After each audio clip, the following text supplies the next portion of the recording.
comes from the other side of the House. And I will deal with this in greater depth after question period. Thank you, Mr. Speaker. The honourable member for Mégantic-L'Érable will have 6.5 minutes after question period, when we resume debate. The honourable member for Mirabel. Well, thank you very much, Mr. Speaker. On behalf of the Groupe Parlementaire Québécois, I wanted to wish everyone a good National Workers' Day. There's so much work ahead of us to protect the lives of our families. Let's think about everyone who is affected by the Phoenix fiasco. This is serious. The Canadian government can't even pay its employees, and that's ridiculous. What about the people who have lost their jobs and the people who've been abandoned when they lost their jobs after returning from parental leave? People who have to put in their taxes. They're making sacrifices while Ottawa allows rich people to hide their money in tax havens. Rest assured that we will help you in your battles, and together we will help Quebec.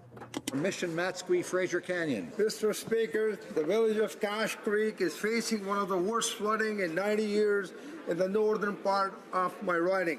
Over this last week, water levels rose due to a rapidly melting snowpack of this, and this is the only beginning of the season. As the community prepares to devastating floods for the third time in 4 years, I'm reminded of the resilience of this community. In 2017, the same area faced devastating floods in the spring, followed by harsh fire season in the summer. My thoughts are with families affected by flooding in Cache Creek and elsewhere in Canada.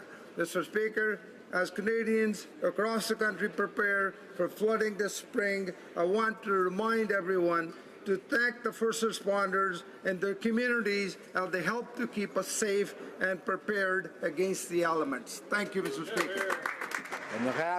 The honourable member for Louis Saint Laurent. Thank you, Mr. Speaker. Last Sunday was the Colour and Flavours of the World brunch organized by the Rotary Club in Val-Belair, and it was a huge success. More than 400 attendees at the two sittings. This Rotary Club was founded in '96 and has been involved positively in the community, helping our young people. Every Friday, they meet at Le Normandin for breakfast. Since 2004, on the initiative of Maître Louis-Marie Lavoie, this club holds a brunch to help people discover other cultures. And this year, the theme was the Maghreb, Morocco, Algeria, and Tunisia. The club invited Mr. Boufeljab Ben Abdallah, the co-founder of the Quebec Islamic Center. So this is a positive and unifying show of cohesion following the tragedy. Congratulations, Marius Gaudreau, and to all the Rotarians for all their success in these initiatives. The honourable member for La Prairie. Mr. Speaker, I'd like to pay a tribute to an exemplary person, someone who's always offered to help, always thought of other people, someone who for more than 60 years was involved in a host of organizations. Mr. Speaker, I'm very happy to have Madame Pauline Miron-Gaudreau in my riding. Over time, she's been involved in helping the most vulnerable people in the Western Montérégie, more specifically with the Marie-Reine Association, where she contributed at the national, provincial, and regional level to help people facing difficulties. She was also available and a source of comfort for my mother when she was suffering and in a terminal phase of cancer. There are some people who naturally help people out of the goodness of their heart. They are exemplary Canadians, and we can never thank them enough. To Pauline and to all volunteers and social workers who are involved on a daily basis to help others, thank you. Thank you, Mr. Speaker. The honourable member for Sherbrooke. Thank you, Mr. Speaker. The 32nd Gala Reconnaissance Estrie was held on Friday, April 20th in Sherbrooke. It's organized by the Chamber of Commerce and acknowledges the excellent work of companies back home. They play a major role not only in the local development of our local economy, but also in the success of our region. This year's theme was Openness on the World. That was what was chosen. I'd like to congratulate Kesber for the Service Prize, the Précigraphique Group for the manufacturers category, Concept Tromac for the large corporation category, Chaka for the new company, Boomerang for small business, and the cooperative of the University of Sherbrooke for retail, to Cercovie for in the not-for-profit category, and Philspec for the Openness on the World Prize. I'd like to congratulate Denis Sévigny, a businessman known for his involvement, who won the Grand Estrien 2018 award. I'd like to congratulate all the finalists who stood out thanks to their success over the past year. Congratulations on your success. The Honourable Member for Sudbury. Every year on April 28th, we pay our respects and remember the thousands of workers have been killed, injured, or suffered illness as a result of work-related incidents. I had the privilege of attending the National Day of Mourning in my riding of Sudbury, where several individuals, especially in the mining sector, have been injured or even died in working incidents. Started in my riding in Sudbury in 1984. C'est pour cette raison que j'invite mes collègues. And that's why I'd invite colleagues to work together, not just amongst us, but with employers, workers, and our partners in occupational health and safety, so that we can prevent injury and death of workers before they occur. To be proactive on occupational health and safety, because while we mourn the dead on the 28th of April every year, we must remember to fight for the living. Merci. Thank you. No. The Honourable Member for Flamborough-Glanbrook. Mr. Speaker, after a particularly long winter season this year, the beautiful spring weather is finally arriving, and I and many others can't wait to get out on our motorcycles and ride. There are close to 1 million motorcyclists in Canada from every walk of life. For some, it's a family affair. For some, it's a hobby, and for many, it's an opportunity to get away from everyday life and just enjoy the open road. Then there are those who use it as an opportunity to give back. In the riding I represent of Flamborough-Glanbrook and across the greater city of Hamilton, there are many great charity rides and organizations that do just that. The North Wall Riders are just one of those groups that does a great work supporting and advocating for our veterans, those who put their lives on the line to defend our country and our freedom. Mr. Speaker, May is Motorcycle Safety Month, and motorcyclists, passengers, motorists, friends and family members can go to motorcycling.ca and take the Motorcycle Safety Pledge. As the long-awaited warm weather finally arrives and the motorcyclists hit the road, I ask all motorists to keep an eye out for motorcycles, and I wish all motorcyclists a happy and safe riding season, and keep the rubber side down. Very good. The Honourable Member for St. John Rothsay. Mr. Speaker, I rise today to express my pride in the City of St. John and its partners for their groundbreaking application now submitted to the Federal Smart Cities Challenge. As you may know, Mr. Speaker, St. John was the only CMA in Canada to lose population in the 2016 census. Our Smart Cities team has developed a plan to use data and Smart Cities technology to boost immigration to our city. This will be accomplished through an advanced platform designed to be scalable to our sister cities Moncton and Fredericton. Population loss is a pressing and substantial challenge for St. John Rothsay.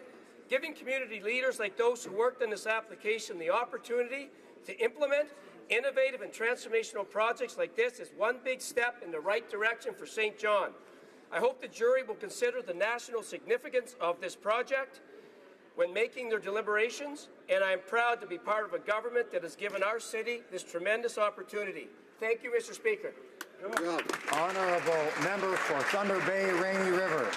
Thank you, Mr. Speaker. I want to rise in the House today to recognize a remarkable student-led initiative in the city of Thunder Bay that is helping preserve the Ojibwe language, Anishinaabe, and it increase its accessibility to the new generation of speakers. The Preserve Our Language project was started in 2016 by 3 Indigenous students at Bishop E.Q. Jennings School, Rain, Green, and Jean and Tarcissus, who with the help of their principal, Mike Filippetti, and the native language teacher, Joan Esquega, designed the first Ojibwe language keyboard for Macintosh computers. 2 years later, these students continue to innovate by working with Google to create the first Ojibwe keyboard extension for Google Chrome users. This project is an example of the resilience of Indigenous youth across Canada and offers an inspiring model for Indigenous nations across the world working to preserve their languages. To these young, innovative, inspiring students, I say miigwech. The Honourable Member for Dufferin-Caledon. Mr. Speaker, members will know of the tragedy that struck the community of Grand Valley on February 21st of this year, when 3-year-old Caden Young was swept from his mother's arms into the swollen Grand River and was taken from us. What members may not know is that hundreds of volunteers worked tirelessly over the intervening weeks until, sadly, Caden's body was found on April 21st. Some of the volunteers who helped in the search for Caden did so for weeks, every day, in the hopes of finding the young boy. Many came from across all of Ontario, some even donating their vacation time. Grand Valley and the surrounding community were hit hard by this tragedy, but residents rallied to aid in the search. Such is the strength of their community spirit and determination to help the young family that they put aside their evenings and weekends to help. So to the volunteers who came to the aid of Caden's mother and father in helping to search for their son, I would like to, on behalf of all members of this House, thank them for their tireless efforts. Rest in peace, Caden.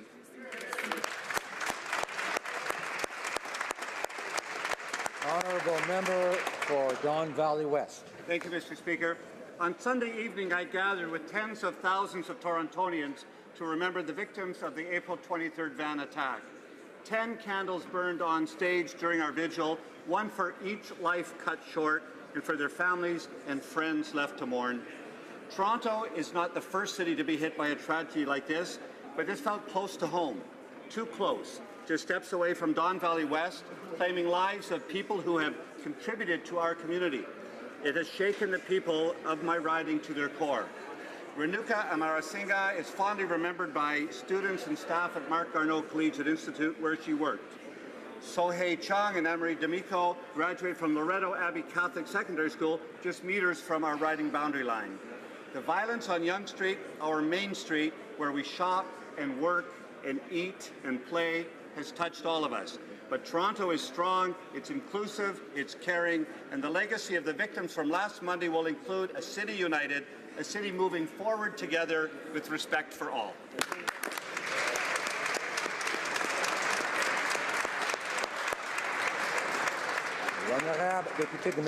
The Honourable Member for Miramichi-Gronick. Well, thank you, Mr. Speaker. Today, I'd like to talk about the French kiss. Not what comes to mind instantly when you hear those words, but oysters, treasures of the sea, distributed across the world by La Maison Beausoleil in Neguac, New Brunswick. The Maison Beausoleil commercial designation reminds us of the tradition used by great French wine producers to treat their products very carefully in order to draw out the most sought after and refined flavors, producing an excellent quality product year long. In addition to creating and contributing some 200 jobs in the region, La Maison Beausoleil, through its leadership, is positioning the oyster industry as a pillar. These oysters are more generous in size, offering more amino acids, zinc, vitamin B12, a perfect delight for the union of tender flesh and delicate flavor. So, Mr. Speaker, whether you like your oysters raw or prepared, the Maison Beausoleil oysters provide a new definition for the words French kiss. For Durham. Mr. Speaker, this week is Iran Accountability Week. On behalf of the Conservative Party, I want to remind Canadians why we need to hold Iran to account. In the last year alone, thousands of their own citizens have been detained simply for asking for the basic human and democratic rights that we take for granted here in Canada. One of those people illegally detained was Canadian Professor Syed Imami, who died in notorious Iran Evin prison, Mr. Speaker. 15 years ago, Canadian photojournalist Zara Kazemi died after being tortured in that prison, Mr. Speaker. On a security front, Iran is helping or funding terror groups in Syria, in Lebanon, in Yemen, making peace and serious talks in the Middle East almost impossible, Mr. Speaker. Unfortunately, this Prime Minister has been virtually silent in support of the democratic protests in Iran. I would suggest during this week, instead of selling large products to that country and warming relationship, I ask the Prime Minister to ask the Iranian regime for basic human rights for its citizens. Honourable member for Charleswood, St. James, Assiniboia, Headingley. Mr. Speaker, today marks the beginning of Motorcycle Safety Awareness Month. As a motorcycle rider, Winnipeggers may see me riding my Triumph Bonneville down Portage Avenue or taking part in the upcoming Tell Us Ride for Dad in support of prostate cancer research. Riding a motorcycle is an exciting experience, and I'm proud to be a part of a strong community of motorcycle enthusiasts in Winnipeg. But as an emergency room physician, I am all too familiar with the tragic consequences of motorcycle accidents, and in every case, a fatal accident could have been easily prevented. Safety is everyone's responsibility. For fellow riders, when you make a plan, share the plan.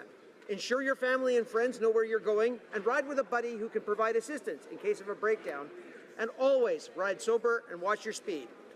For motorists, we ask you to be alert and remember to check your blind spots for smaller and hard-to-see vehicles. By following these simple steps, the next life you could save could be yours or mine. Thank you. Honourable Member for Vancouver Kingsway. Mr. Speaker, Neighbourhood House Week 2018 celebrates the multifaceted contributions of these outstanding organizations to our communities and our country. The rich history of the Neighbourhood House movement in Metro Vancouver dates from 1894, when the precursor of the Alexandra Neighbourhood House, a children's orphanage, opened on Pine Street. Today, we have 14 neighbourhood houses that serve more than 100,000 people every year. These treasures provide a broad array of services that bring every part of our community together. They feed the homeless, teach our youth, and nurture our citizens. From social, cultural, and recreational programs to helping individuals, families, and new Canadians develop and connect, neighbourhood houses are welcoming homes for everyone. In Vancouver Kingsway, we are blessed with 3 outstanding neighbourhood houses, Cedar Cottage, Collingwood, and Little Mountain, which will celebrate its 40th anniversary tomorrow with a community feast. On behalf of the Parliament of Canada, we thank them and all neighbourhood houses for their contributions to our nation. Wow. The Honourable Member for Abbotsford. During the last election, the Prime Minister promised to raise the bar on openness and transparency. Well, since then, his trail has become littered with broken promises and obfuscation. More recently, right here in this House, we've been asking how much the Liberal carbon tax will cost the average Canadian family. No answers. All we get is quotes from millionaires and billionaires, while working families can't even afford to drive their cars, with gas now being $1.61 per litre in my home province of BC. Not surprisingly, BC's carbon tax has not reduced greenhouse gas emissions, and it isn't even revenue neutral anymore. The Liberals can't name one province where a carbon tax has reduced emissions. Mr. Speaker, the truth is you can't tax your way to a cleaner environment. The carbon tax is nothing but a blatant tax grab from an incompetent Liberal government. Mr. Speaker, what Canada needs now is Conservative leadership. Honourable Member for Scarborough Agincourt.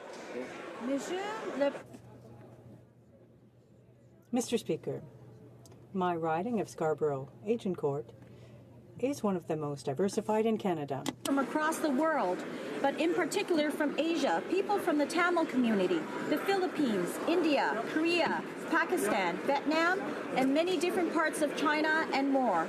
This diversity is a source of strength. And as a Canadian of Asian descent, I am proud to see how many of these communities have made an impact on Canadian society over the course of our country's history. Every May, during Asian Heritage Month, we celebrate their ongoing contributions to our communities. I encourage all Canadians to take time to explore the many cultural festivals that will be happening this month and to try different cuisines. If you're looking to embark on some culinary exploration, come to Scarborough Agincourt. Believe me, we have everything.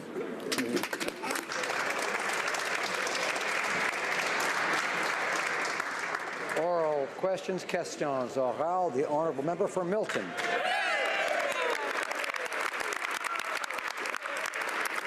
Mr. Speaker, yesterday the Prime Minister was asked a simple question: will Canadians expect to pay higher fuel prices with the carbon tax? And his response was a bit jarring. He said yes, and that's what Canadians expect because that is leadership. Well, Mr. Speaker, what the Prime Minister views as leadership is literally terrifying to widows and single moms across this country. But at the very least, they deserve to know one thing: how much will the carbon tax cost them? Right Honourable Prime Minister. Mr. Speaker, the Conservatives are yet again demonstrating not just their tenuous relationship with the truth, but also with the understanding that we have to take concrete action on carbon. After 10 long years of the Harper Conservatives doing absolutely nothing on the environment, the same Conservatives show they just don't get it. We are putting a price on carbon pollution because it will reduce emissions and drive growth in the right direction at the same time. While Harper Conservatives believe that by making the economy and the environment work together, somehow Canada is broken, we will continue to invest in clean technology. Honourable Member for Milton. Mr. Speaker, the Prime Minister and his lead ministers simply don't seem to understand. They're very much out of touch with the reality of what's happening and the gravity of the issue that we're speaking of. I remember the days, Mr. Speaker, and a lot of us do, about being able to put just $5 in the gas tank in order to get to my work at the Dairy Queen. And there are people like that today in my riding who experience that. This is a serious matter that's going to affect the affordability of life for many Canadians. His department knows how much it costs.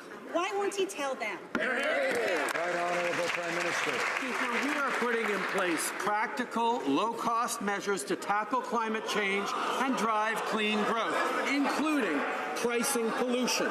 It is clear that the Conservatives have no intention of taking climate change seriously and have no plan to promote clean growth in Canada. This is exactly the kind of inaction we saw in 10 years under Stephen Harper, who still very much apparently controls the backbench of the Conservative Party. And these Conservatives are no different.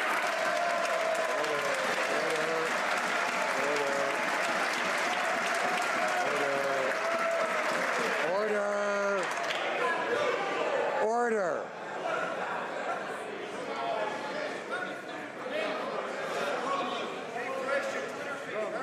The Honourable Member for Central, Coast of Bay, Central Notre Dame will come to order. The Honourable Member for Milton. Thank you, Mr. Speaker. Mr. Speaker, the Prime Minister said that he wants to increase the carbon tax, he wants to put it on goods, because he believes that Canadians need to be told to make better choices. Basically, he's running on the no pain, no gain platform. But the reality is this, Mr. Speaker, we don't know how much the pain will be. Or is this just a real issue of the fact that it's all pain and no gain? Right Honourable Prime Minister. Mr. Speaker, I suggest the honourable member actually talk to some of her colleagues from British Columbia, where they have had a price on carbon pollution for years and have among the strongest economic growth in the country. 85% of Canadians now live in jurisdictions where they put a price on carbon pollution, and Canadians understand that growing the economy at the same time as we protect the environment is the only way forward. The Harper Conservatives still demonstrate they don't get it. They're stuck in what they were doing for 10 years. Canadians had enough. That's right. L'honorable député. The honourable member for Louis Saint Laurent. And so, Mr. Speaker, this is what the Conservatives did for 10 years, and it comes from a document from the Department of Natural Resources. Greenhouse gas emissions went down by 2.2%, and the GDP went up by 16.9%. That's what the Conservatives did. Ça fonctionne? It's working?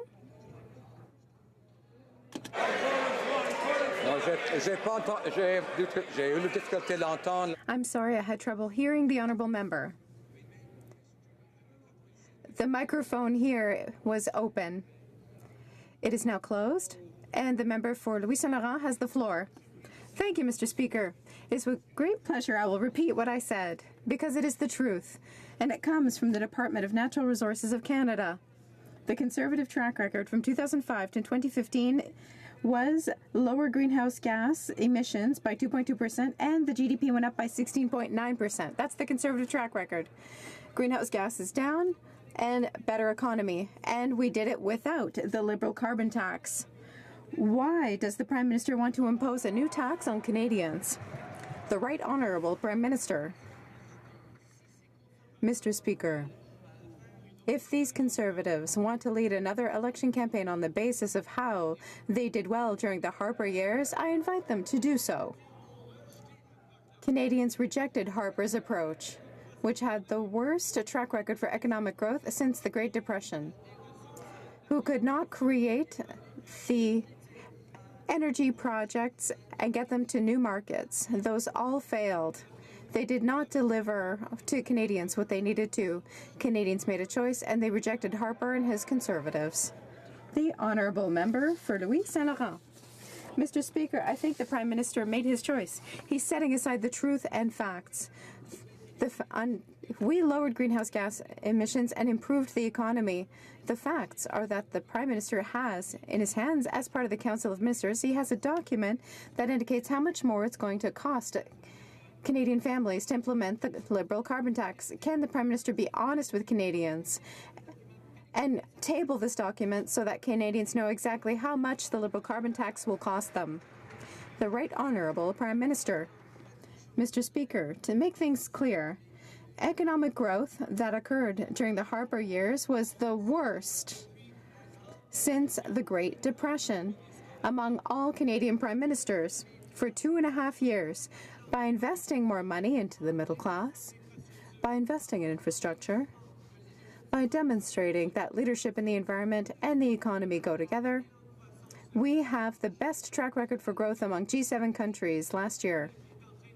And we are creating 600,000 new jobs. That is our track record, and that's what Canadians chose. The Honourable Member for Rimouski-Neigette, Témiscouata, Les Basques. October 27, 2016 is a problematic date for the Prime Minister. It's the date where Indigenous groups were told that no decision had been made in the Kinder Morgan file. But a few minutes later, 6 organizations heard the Assistant Deputy Minister, Aaron O'Gorman, order staff to provide Cabinet a legally sound basis to say yes to this project. None of the representatives denied that these things were said. The only ones to deny it are the Prime Minister and his Minister of Natural Resources. Will they make public all the documents about this project's approval? The Right Honourable Prime Minister. Mr. Speaker, the Federal Court of Appeal clearly indicated that the Harper government had not sufficiently consulted Indigenous peoples about energy projects. Our government held the broadest consultations among rights holders in the history of this country, and we set up the Oversight Committee, whose role was defined alongside with Indigenous groups. 43 Indigenous communities signed agreements, and for the first time in Canada's history, many Indigenous peoples took part in the process. They were able to extract benefits from it. The Honourable Member for Rimouski-Neigette, Témiscouata, Les Basques. 2016, Indigenous groups were told that no decision had been made in the Kinder Morgan project. Fact, minutes later, in a meeting of 6 organizations, a top government official instructed her staff to give the Cabinet a legally sound basis for saying yes to the project. None of these present denied that this has been said. In fact, one participant actually confirmed, and I quote, "I was rather shocked at being given that kind of direction. It's not something I expected from a Liberal government." Will the Prime Minister release all the information on the approval of the Kinder Morgan project? The Right Honourable Prime Minister. Actually did was improve the process by adding additional steps and additional consultations to the flawed process put in place by the Harper government. We know, Mr. Speaker, that the moving forward on resources requires that we demonstrate leadership on the environment and a plan to grow the economy sustainably. That's exactly what we did. We strengthened the approval process. We did extra consultations, and we are moving forward with the project in the national interest. The Honourable Member for Laurier-Sainte-Marie. Mr. Speaker, we found out today that the government is trying to negotiate an invisible wall for asylum seekers. Publicly, the Prime Minister says that he wants to welcome refugees, but behind closed doors, there's an attempt to send them back to the United States. The ministers responsible refuse to answer questions. Can the government be clear and tell us if it is true that it is attempting to renegotiate the Safe Third Country Agreement? The Right Honourable Prime Minister. Mr. Speaker, it's been months that we've been having conversations with our American partners on many issues having to do with our borders. That's what Canadians expect of us. The Safe Third Country Agreement allows for a good management of asylum requests. The United Nations indicates that people must make their request for asylum in the first safe country they arrive in. It is unfortunate that the NDP is using conservative tactics to convince Canadians to be afraid. We are moving forward with a compassionate approach that will make sure that those who should remain in Canada can do so. For Vancouver East. When the cameras are rolling, the Prime Minister wants people to regard him as a global humanitarian. But behind closed doors, Mr. Speaker, his government is quietly working to shut down Canada's border to asylum seekers who are forced to risk life and limb to get to safety. And this has been happening since September of last year. The double talk doesn't stop there. It was just last week that his Minister of Immigration said having one continuous official border crossing all 9,000 kilometers is, quote, not a real solution. Liberals and Conservatives, what's the difference? The Right Honourable Prime Minister. Mr. Speaker, in Canada, we are incredibly fortunate that Canadians look at immigrants and refugees across party lines as a potential benefit to Canada, as nation builders, not just as immigrants or refugees. We know that being compassionate and welcoming is one of the great strengths of Canada, but we also know that applying the rules and the laws around our immigration system is essential for fairness, but it's also essential to ensure continued support for immigration and refugees. That is exactly what we are doing. We are going to remain compassionate while ensuring that our laws are enforced. Honourable Member for Carleton. For the Finance Minister, today in the Finance Committee, government officials admitted they have modelled the cost of the carbon tax to Canadian families. There you go. But then when I asked if they would just share those calculations with the committee and with the people who will have to pay those taxes, the official said he cannot do that at this time. So what the government wants is for Canadians to write a blank check wherein the amounts will be written after that check is in the hands of the government. Why won't the Finance Minister end his carbon tax cover-up and tell us what this tax would cost Canadians? Honourable Minister of Environment. That the member opposite didn't read the report that was released yesterday. Clear evidence that what? Putting a price on pollution works. And it also, you can do that while growing a clean economy. We make decisions based on evidence. But I've got a question for the member opposite. What would his party do to tackle climate change? Do they even believe it's real? Because they have no plan. Hear, hear. Order. The Honourable Member for Carleton. Well, Mr. Speaker, it's disappointing that the Finance Minister is still in hiding and can't answer questions about his own budget. But we'll find out if there's anyone over there who can answer this question. Today, gas prices in Vancouver have reached a record $1.60. Consumers are suffering. Families are paying more, and it's going to get a lot worse under this proposed Liberal carbon tax. The government knows how much this tax will cost families.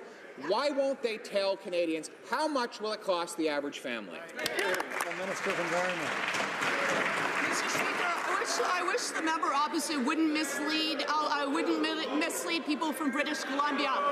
If he understood economics, he'd understand why the price is higher for gas in BC. It actually has to do with the supply and demand issue. It has to do with exchange rates. We understand that polluting is not free. There is a real cost on Canadians, and I wish he could tell all the kids that are watching Question Period right now what he would do to ensure a more sustainable future for them. Hear, hear. Member for Carleton. Well, Mr. Speaker, it might be a lot more sustainable if they would let us, as Canadians, build a pipeline to bring our own petroleum to its market. But back to the matter at hand, there is no question that this carbon tax will raise the price of gasoline. The minister's own document says that it will go up by at least 11 cents, and that's if you believe their numbers. They also know how much this tax will cost the average Canadian family, but nobody will answer over there. Why won't they end this cover-up and tell us how much this tax will cost? Honourable Minister of Environment. Speaker, I'm happy after Question Period to hand over our analysis that shows that carbon pricing works, and you can do it while growing the economy. 80% of Canadians live in a province province, Ontario, British Columbia, Alberta, and Quebec, where there's a price on pollution. And guess what? Their economies were the fastest growing in the country. Once again, I asked the member opposite, what are you going to do? Under 10 years of the Harper government, you did nothing. Order. I remind the Honourable Minister of Environment to direct her comments to the Chair. When we say you in here, we're talking about the Speaker, of course. The Honourable Member for Carleton. Mr. Speaker, the Environment Minister can't answer the question about how much this tax will cost Canadians. The Finance Minister won't answer the question about how much this will cost Canadians. The Prime Minister was unable to answer the question. So I'm trying to figure out which of these ministers has the answer. Why don't we just ask them all? How much? How much? How much? How much? How much? How much? How much will this carbon tax cost Canadians? The Honourable Minister of Environment. I have a question. Order. What's your climate plan? What's your climate plan? What's your climate plan? What's your climate plan?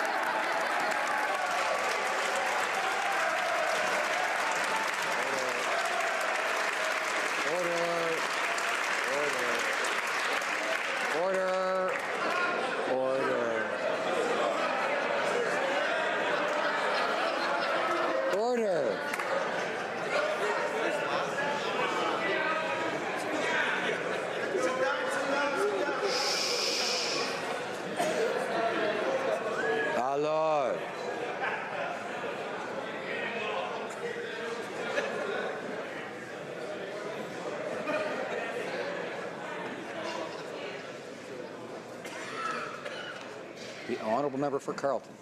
Well, she should know because she actually followed the Conservative targets on climate change.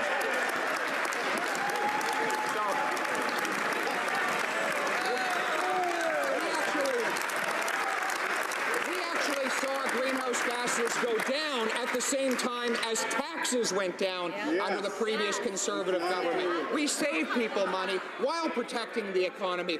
Now, will they finally answer the question, how much will a Canadian family have to pay for this new Liberal carbon tax? Honourable Minister of Environment.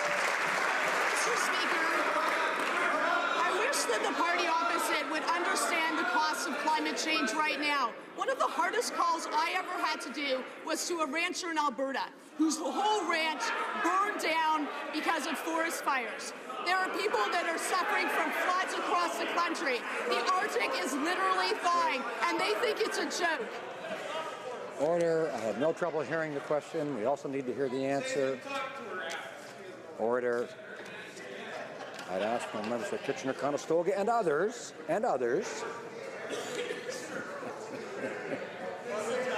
not to speak until it's their turn to speak. The Honourable Minister of Environment has the floor. Order. Thank you, Mr. Speaker. There's a real cost of climate change right now, and Canadians across the country are feeling it. And we have people that are fearing the impacts of forest fires, of floods, of droughts. The Arctic is literally melting, but they think it's a joke. No, we are taking serious action on climate change. We have a plan, and we have a target, and we're going to meet it. Member for Carleton. Actually, they just released a document yesterday saying they won't meet their plan. They say they won't meet their target. They'll come about 90 million tons short of meeting their target, and that's with their carbon tax. She said she spoke to a rancher in Alberta. Did she tell that rancher how much this carbon tax would cost him and his family? Minister of Environment. How I can make it more clear.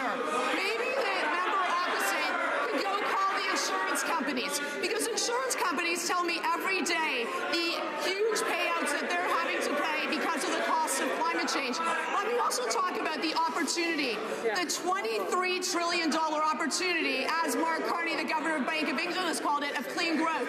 This party doesn't understand that we need to protect our environment and grow in our economy. We're going to do both. They will do neither. The Honourable Member for Belleuil-Chambly.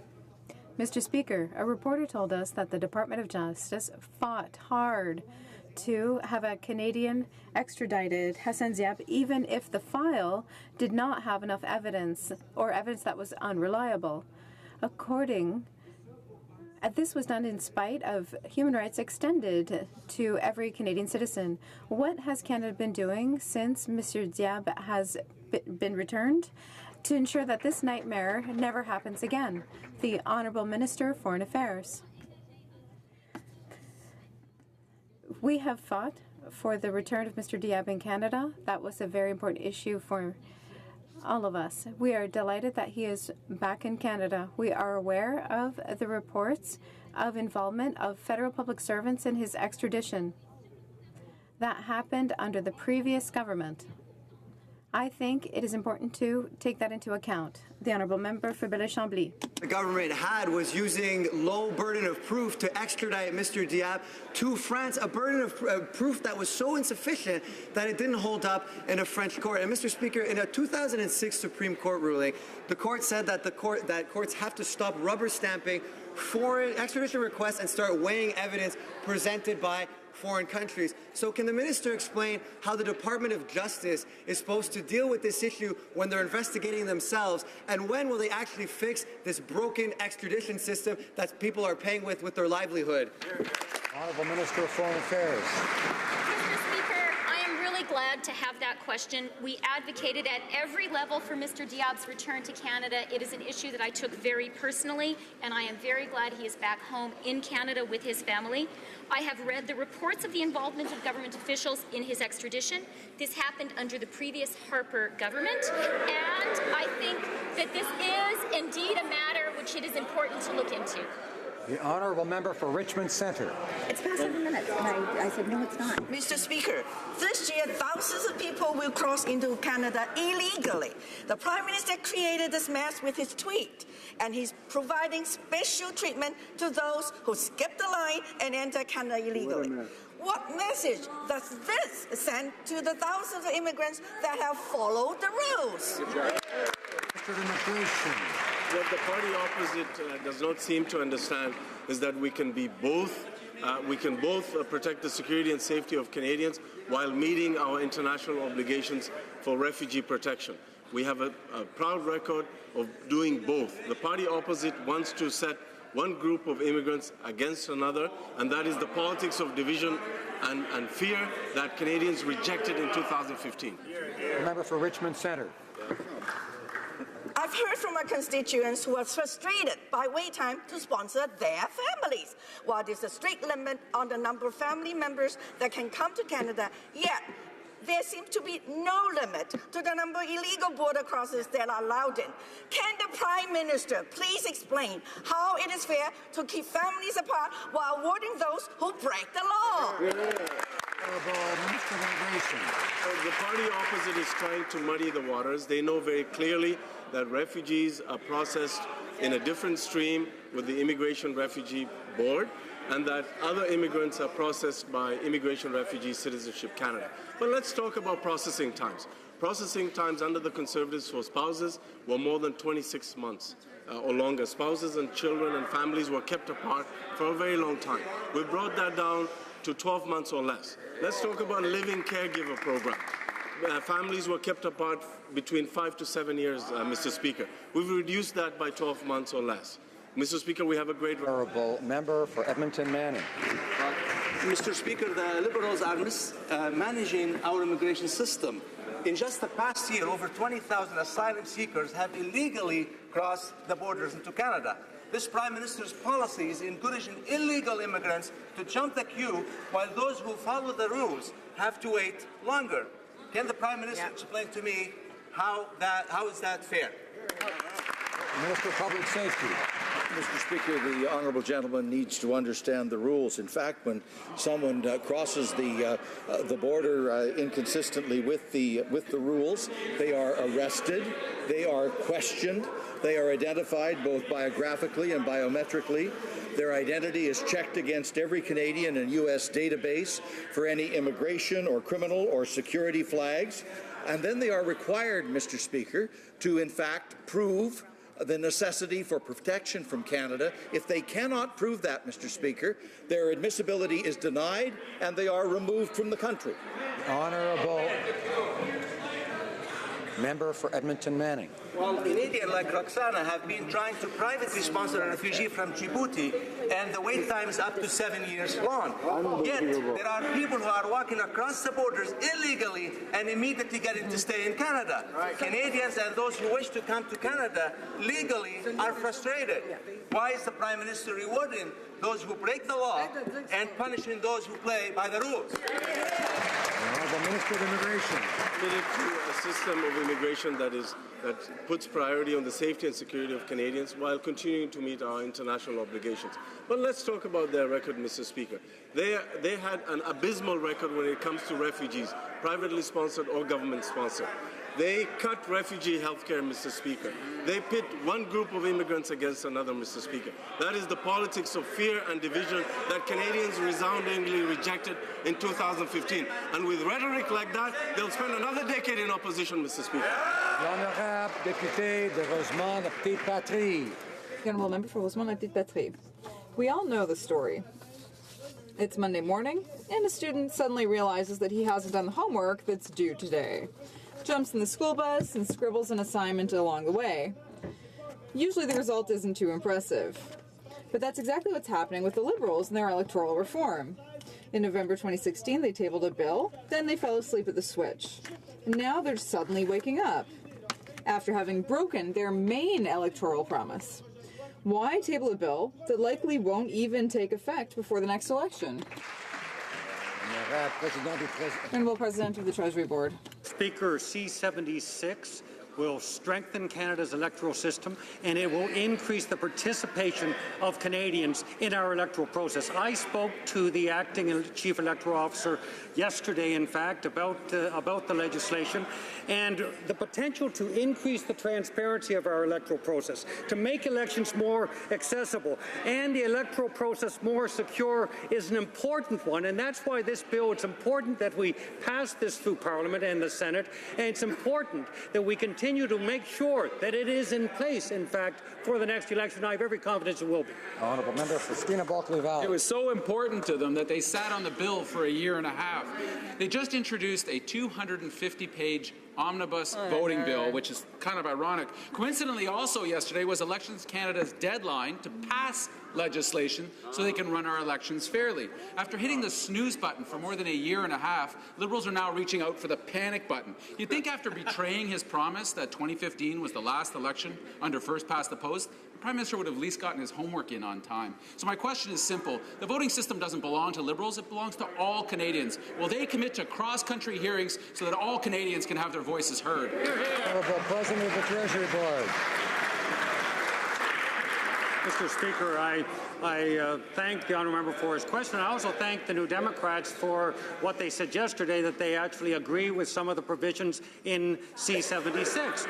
And in fact, they agree broadly with the principles that C-76 that can actually strengthen our democratic process. Mr. Speaker, 85% of the recommendations of Elections Canada are in fact proposals in C-76. So we have every confidence that Elections Canada can make this work before the next election. Honourable Member for Vaughan Woodbridge. Mr. Speaker, last November, this government announced Canada's very first national housing strategy. That's $40 billion over 10 years to put housing first for more Canadians. Responsible for housing joined his Ontario counterpart to sign the first bilateral housing agreement under the National Housing Strategy. Could the Minister tell the House how this agreement will provide housing relief for all Ontario residents? Great question. Sir. Thank you, Mr. Speaker. I would like first to commend the member from Vaughan Woodbridge for his tremendous work in support of the housing needs of his constituents. L'entente d'hier prévoit des investissements. Yesterday's agreement involves new investments of $4 billion to support families in Ontario. Is going to build and repair more homes, is going to protect 130,000 Ontarian families from the risk of losing their community home, and will help deliver the new Canada Housing Benefit. Mr. Speaker, we're back in supporting the housing needs of Canadians, and we're there to stay. The honourable member for Charlebourg-Saint-Charles. Mr. Speaker, this morning the newspaper Le Soleil published a letter from the Minister of Immigration lamenting that the solutions proposed by the Conservatives to stop illegal immigrants from entering the country wouldn't solve anything. But the Liberals are currently negotiating changes to the Safe Third Country Agreement with the Americans. Can the Minister tell us exactly what is being negotiated? The Honourable Minister of Transport.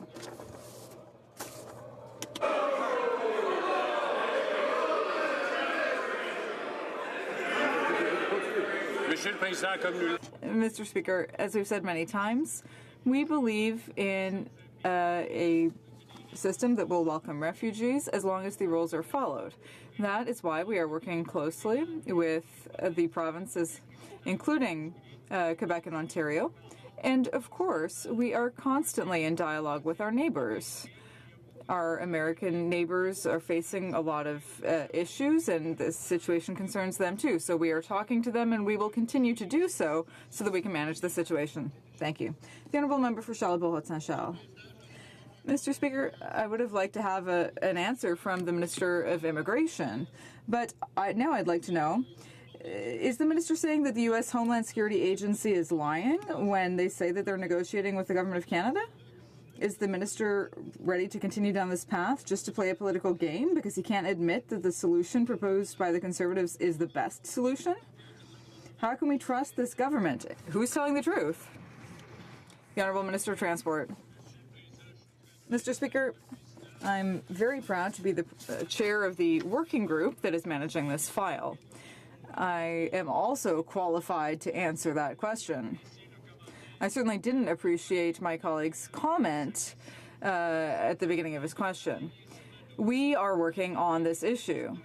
We are working with the province of Quebec and the province of Ontario and the other provinces, and of course with the United States as well, to manage this situation, and we will continue to do so. For Calgary Nose Hill. Today, the American Department of Homeland Security told Canadian media that they are considering Canadian proposals to amend the Safe Third Country Agreement.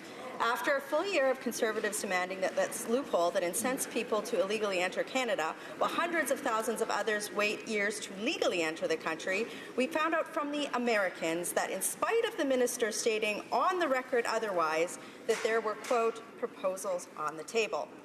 What are those proposals? Honourable Minister of Immigration. As I've stated a number of times, we continuously work with our American counterparts on all issues related to our common border, including discussions related to the Safe Third Country Agreement.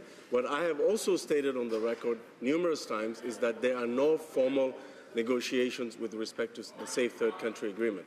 What I find very rich is the party opposite talking about the border and about immigration processing when their record on both of those issues is abysmal, Mr. Speaker.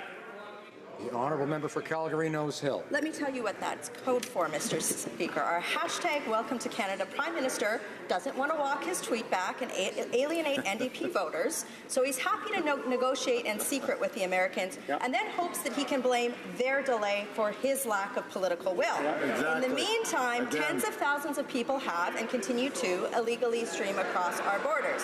So how will the Americans or anyone take the Prime Minister seriously when he's pandering for votes instead of managing our borders? The Honourable Minister of Immigration. Mr. Speaker, unlike the party opposite, we view immigration as mattering to each and every individual that comes to Canada. That is why we improved processing times. That is why we welcomed over 51,000 Syrian refugees.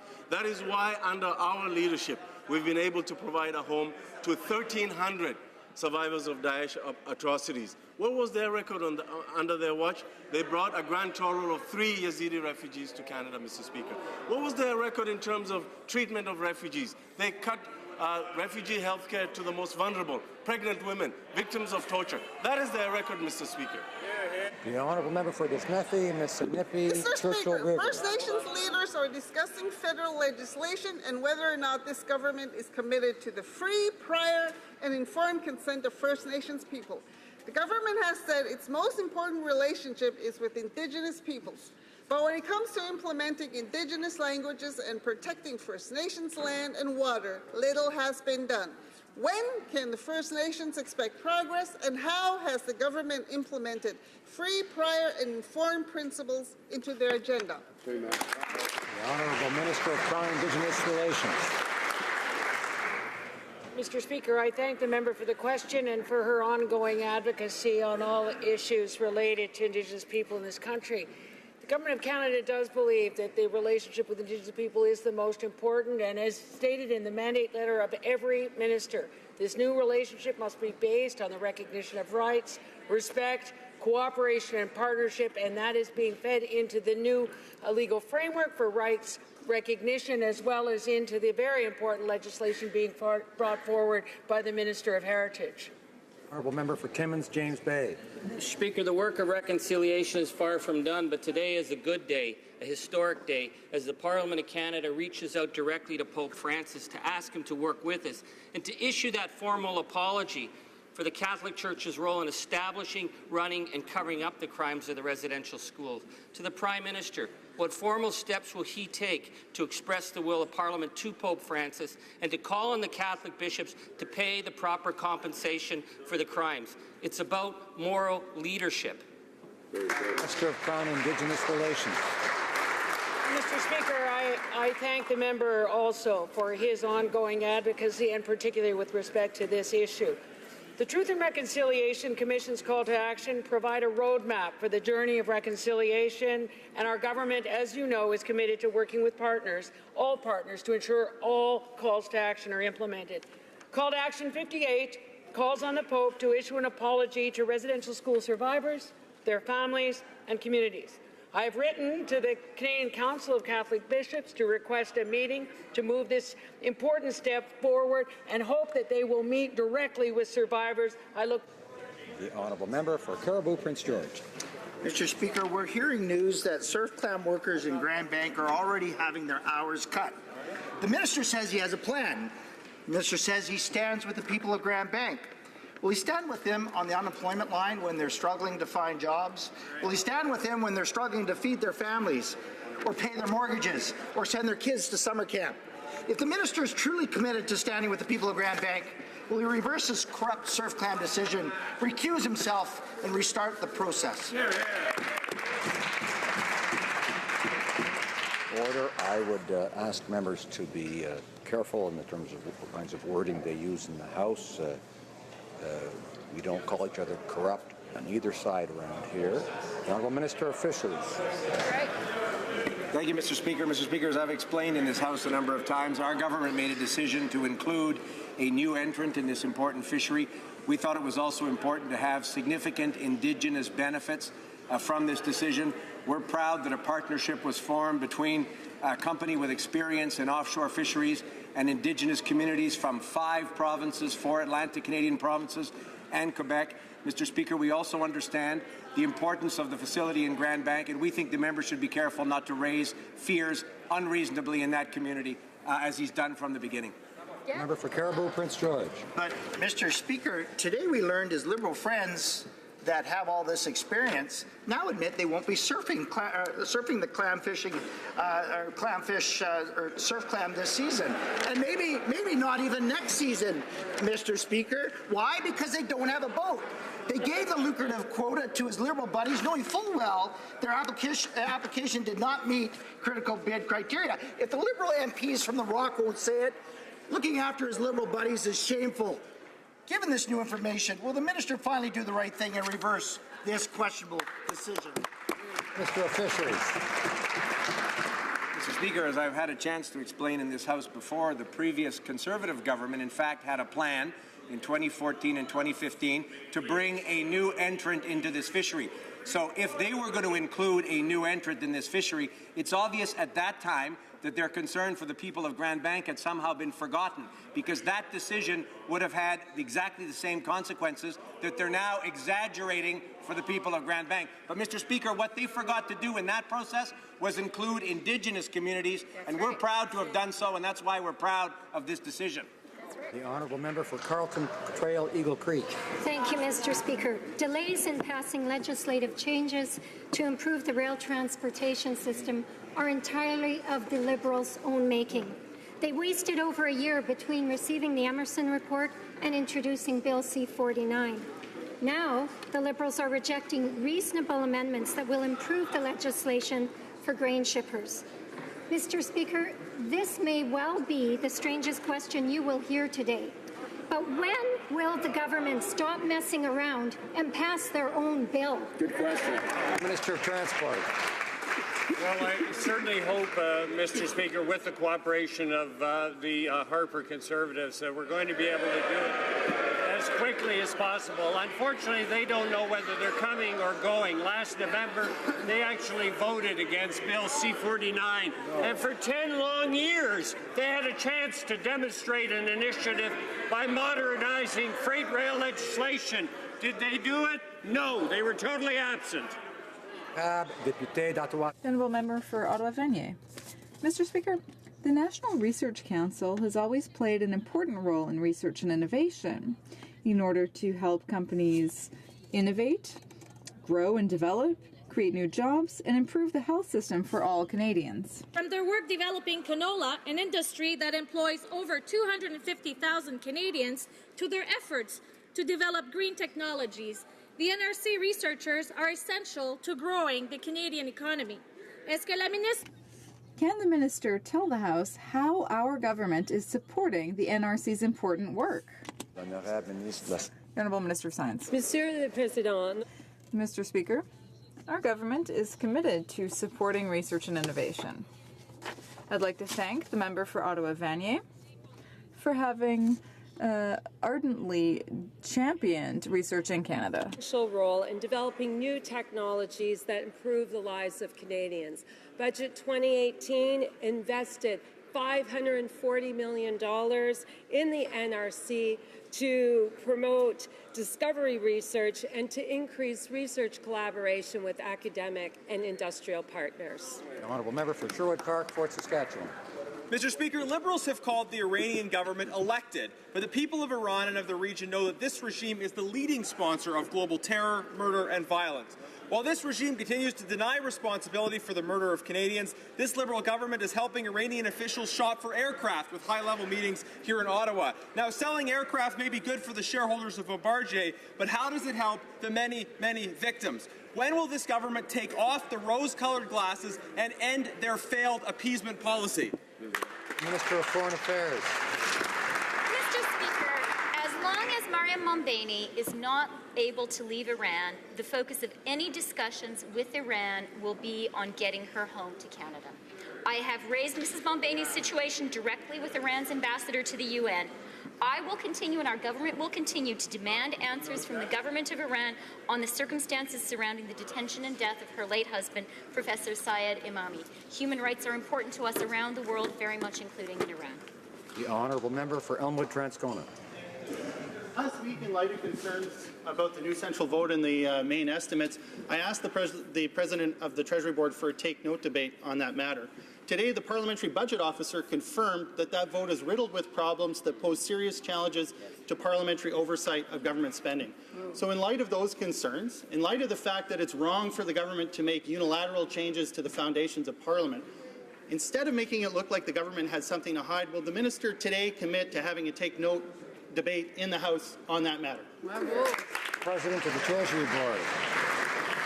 Mr. Speaker, I thank the honourable member for his question. Our government respects the work of the Parliamentary Budget Officer, and in fact I spoke with him earlier today and I discussed with him the fact that this is the first time ever that when MPs are voting on the main estimates, they will know initiative by initiative where the budget money is going. This is a huge step forward in terms of parliamentary oversight. We've been very clear that the government is bound by the amounts listed in the allocation for each budget initiative, for instance in Table A211, and to increase any of these initiatives would require further approval by Parliament through the supplementary estimates process. Mr. Speaker, we will continue to raise the bar on openness. Honourable Member for Steveston, Rich East. Mr. Speaker, 2017 was the best year ever for tourism in Canada. Close to 21 million tourists visited our country from all over the world, including more than 680,000 visitors from China, which was also a new record. Mr. Speaker, can the Minister of Small Business and Tourism update this House on what our government is doing to welcome more Chinese tourists and what this means for our economy? The Honourable Minister. Mr. Speaker, 2018 is the Canada-China Year of Tourism, and it began with opening ceremonies right here in Canada. As part of our tourism vision, we are committed to doubling the number of Chinese visitors to Canada by 2021. Chinese tourists tend to spend more than the average visitor, so it's a great opportunity for our tourism operators, most of which are small businesses. This year, we will invest $11 million to reach interested Chinese travelers and to support our tourism operators as they welcome more Chinese visitors to cities across Canada. Thanks in part to this investment, and for members like the one from Stevenson Richmond East, we expect these numbers to continue growing. Thank you, Mr. Speaker. Honourable Member for Banff Airdrie. Mr. Speaker, upholding the integrity of our elections is paramount to our democracy. And Canadians are required to show ID to obtain a library card or to rent a car. But the Liberals don't seem to think that ID should be required to vote. The Liberals want to use voter information cards as a proof of address when in the last election nearly 1 million erroneous cards were mailed out. So why is the government going to require people to show photo ID to buy marijuana, but not in order to vote? All presidents of the Treasury Board. Mr. Speaker, when the Conservatives, in their so-called Fair Elections Act, took away vouching and took away voter identification cards, they were warned by hundreds of experts that that would suppress the vote and reduce participation in the Canadian election. They went ahead anyway, and in the 2015 election, according to Stats Canada, over 170,000 Canadians were unable to vote. That's why Elections Canada recommended the restoration of both voter identification card and vouching. That's why we're doing it, Mr. Speaker, because unlike the Conservatives, we think democracy is stronger when more Canadians participate in it. The Honourable Member for Manicouagan. Mr. Speaker, on October 17th, I tabled Bill C-372 to protect retirees' pension funds and group insurance plans. Later, the NDP tabled a similar bill, and the Liberal Convention came out in favour of similar measures. Even the Leader of the Opposition voted for a similar bill in 2010. Mr. Speaker, let's end this injustice. Today is May 1st. Will the government commit to protecting workers' pension funds before the next election? Yes or no? Honourable Minister for Economic Development. Mr. Speaker, we've been very clear when it comes to pensions and strengthening pensions that this is a priority. That's why in the budget we clearly outlined a plan to make sure that we have a process in place to secure pensions. This has been a priority for our government. We also strengthen and enhance the CPP as well, and we'll continue to work with the members opposite to strengthen our pension system. I would like to draw to the attention of honourable members the presence in the gallery of the 2018 Gerhard Hertzberg Canada Gold Medal for Science and Engineering Prize winner, Dr. Louis Kay.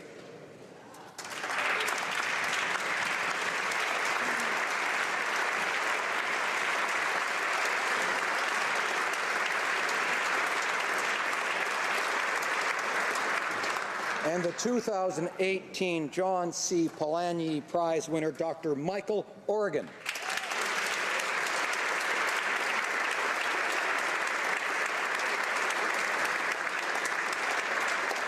Also with us are the winners of the Natural Sciences and Engineering Research Council Brock House Canada Prize for Interdisciplinary Research in Science and Engineering, Synergy Awards for Innovation, Stacy Memorial Fellowships, and Gilles Brassard Doctoral Prize for Interdisciplinary Research.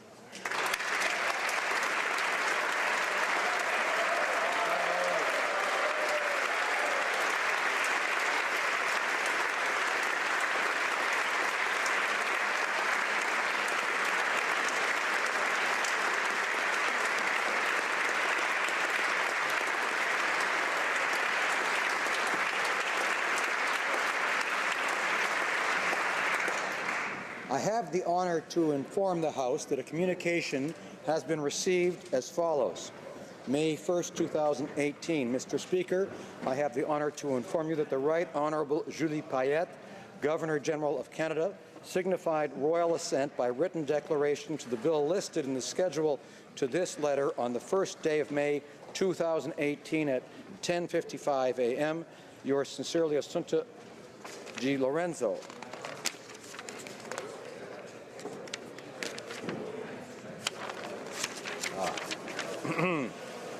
Bill assented to Tuesday, May 1, 2018, an act to amend the Canada Business Corporations Act, the Canada Cooperatives Act, the Canada Not-for-Profit Corporations Act, and the Competition Act, Bill C-25. J'ai l'honneur d'informer la Chambre. I have the honor to inform the House that a communication has been received on May 1st, 2018.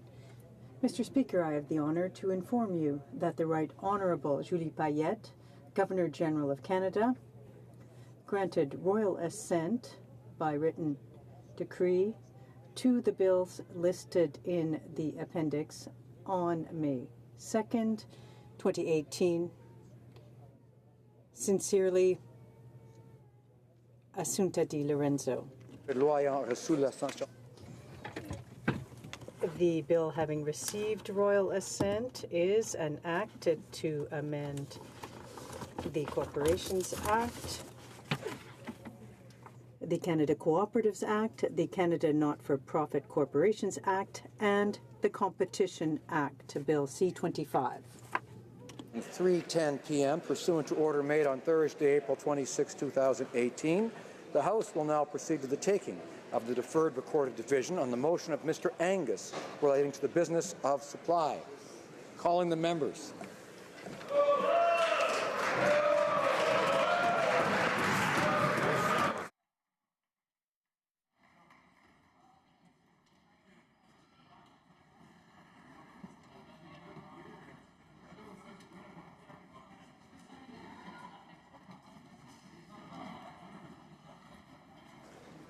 The question is as follows.